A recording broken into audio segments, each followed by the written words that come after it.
नमस्कार, प्रणाम, अभिनंदन आप सभी का रश्मि रथी के प्रथम सर्ग के 5वें एपिसोड में आपका हार्दिक स्वागत है। इस एपिसोड में मैं आपसे बात करूंगा एक ऐसे विषय पर जिसमें कई बार चतुराई से भी काम हो जाता है, लेकिन वो जीवन का एक अंश बनकर रह जाता है, जीवन के हमारे पूरे कालखंड का एक अंग बनकर रह जाता है। यदि आप संकट में हैं और किसी व्यक्ति ने अगर आपकी मदद कर दी है, कोई व्यक्ति यदि आपके सहयोग के लिए सबको ठुकराता हुआ आपके साथ चला आया है, ये जानते हुए कि आप अकेले हैं और आपकी क्षमताओं पर उसने आशीर्वाद दे दिया है, तो फिर उसके प्रति चाहो या न चाहो जीवन भर आपको विनम्र बना ही रहना पड़ेगा। यही नियम है। मैं देखता हूं इन दिनों बड़े एहसान फरामोश लोग घूमते हैं, बहुत एहसान फरामोश लोग, चाहे वो राजनीति में हो, चाहे समाज में हो, चाहे प्रशासन में हो, चाहे साहित्य में हो, हमारे समाज के किसी भी अंग में हो। ये एहसान फरामोश लोग ये भी भूल जाते हैं कि कठिन समय में उनका किसी ने सहयोग किया था। जब उनकी आंखों में आंसू थे तो उनकी आंखों के आंसू को अपनी हथेली में लेने वाला कोई मित्र उनके साथ था, कोई उनका सहयोगी उनके साथ था। ये वही दृष्टांत है। और इसका दूसरा भाव ये भी है कि जब कोई आदमी अकेला खड़ा हो और आप में ताकत हो, तो कोशिश करिए कि आप उस जरूरतमंद व्यक्ति की मदद कर सकें। हो सकता है उस मदद के बदले में जिंदगी के कुरुक्षेत्र में आपके गलत होते हुए भी वो व्यक्ति आपके साथ हो जाए। यही इस अंश में कहा गया है। मैं निवेदन करता हूं आप लोगों से।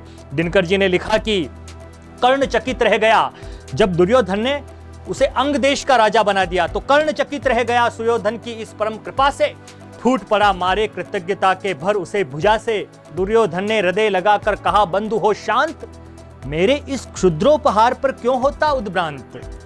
किया कौन सा त्याग अनोखा दिया राज यदि तुझको। आहा, क्या मित्रता की शुरुआत हुई है।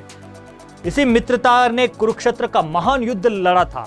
इसी मित्रता ने कुरुक्षेत्र के अंदर नियम और उपनियमों के नए नए पर्वत खड़े कर दिए थे। लेकिन याद रखिए, कर्ण का साथ एक बार दुर्योधन ने दिया था, पर वो अवसर इतना जबरदस्त था कि फिर कर्ण कभी दुर्योधन को सुयोधन को छोड़कर ना जा सका। किया कौन सा त्याग, बड़ा विनम्र होकर दुर्योधन कहता है कर्ण से, किया कौन सा त्याग अनोखा दिया राज यदि तुझको। अरे धन्य हो जाए प्राण तू ग्रहण करे यदि मुझको। कर्ण और गल गया, हाय मुझ पर भी इतना स्नेह। वीर बंधु हम हुए आज से एक प्राण दो देह। भरी सभा के बीच आज तूने जो मान दिया है। वचन लेता है कर्ण एक, और ये वचन हर वो आदमी लेता है जिसको जरूरत हो और उसके साथ में कोई खड़ा हो। भरी सभा के बीच आज जो तूने मान दिया है, पहले पहल मुझे जीवन में जो उत्थान दिया है, उऋण भला होऊंगा उससे चुका कौन सा दाम। कृपा करे दिनमान कि आऊं तेरे कोई काम। घेरे खड़े हुए कर्ण को मुदित मुग्ध पुरवासी, सब लोग घेर के खड़े हो गए उन दोनों को। घेरे खड़े हुए कर्ण को मुदित मुग्ध पुरवासी, होते ही हैं लोग शूरता पूजन के अभिलाषी। चाहे जो भी कहे द्वेष ईर्ष्या मिथ्या अभिमान, जनता निज आराध्य वीर को पर लेती पहचान। ये सदियों से चलता हुआ आया है कि जनता अपने आराध्य को, क्षमतावान व्यक्ति को हमेशा पहचान लेती है, उन्हें ज्यादा ढिंडोरा पीटने की जरूरत नहीं होती। लगे लोग पूजने कर्ण को कुमकुम और कमल से, रंग भूमि भर गई चतुर्दिक पुलका कुल कलकल से। विनय पूर्ण प्रतिबंधन में जो झुका कर्ण सविशेष, जनता विकल पुकार उठी जय महाराज अंकेश। महाराज अंकेश तीर सा लगा हृदय में जाके। जब आप ऐसी स्थितियों में बड़े होने लगते हैं तो कुछ आसपास के लोग आप पर व्यंग्य करते हैं, कुछ आसपास के लोग आप पर प्रश्न उठाते हैं। प्रश्न कई तरह के हो सकते हैं, आपकी क्षमताओं पर हो सकते हैं, आपके अध्ययन पर हो सकते हैं, आपके ज्ञान पर, आपकी परिस्थितियों पर हो सकते हैं। आप जैसे जैसे बड़े होते जाएंगे, आप पर प्रश्नों की संख्या बढ़ती जाएगी, ये ध्यान रखिएगा। महाराज अंकेश, ये शब्द सुनते ही भीम को लगा इसको महाराज अंकेश कह रहे हैं लोग। महाराज अंकेश, तीर सा लगा हृदय में जाके, विफल क्रोध में कहा भीम ने और नहीं कुछ पाके। हय की जाड़े पूछ, आज तक रहा यही तो काज, सूत पुत्र किस तरह चला पाएगा कोई राज।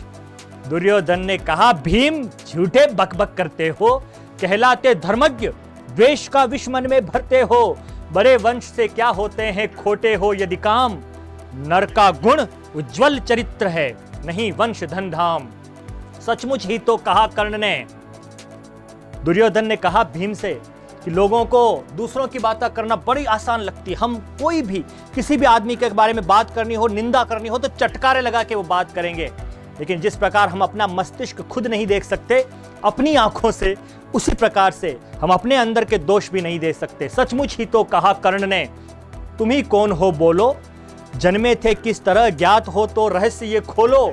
अपना अवगुण नहीं देखता, अपना अवगुण नहीं देखता, अजब जगत का हाल।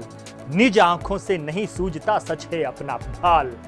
जिस प्रकार हम अपने अवगुण को नहीं देख सकते, उसी प्रकार हम लोगों के बारे में कहने से पहले भी यदि सोचें, समझें और उसके बाद में कोई बात कहें, तब जाकर उस बात का आनंद है। आज का एपिसोड ये दिखाता है कि अपनी ताकत के साथ यदि कोई व्यक्ति आपके सहयोग को आता है तो उसे हमेशा अपने साथ रखिए, उसे हमेशा अपने याद रखिए। नमस्कार, सिद्धार्थ देवल की ओर से आपको प्रणाम।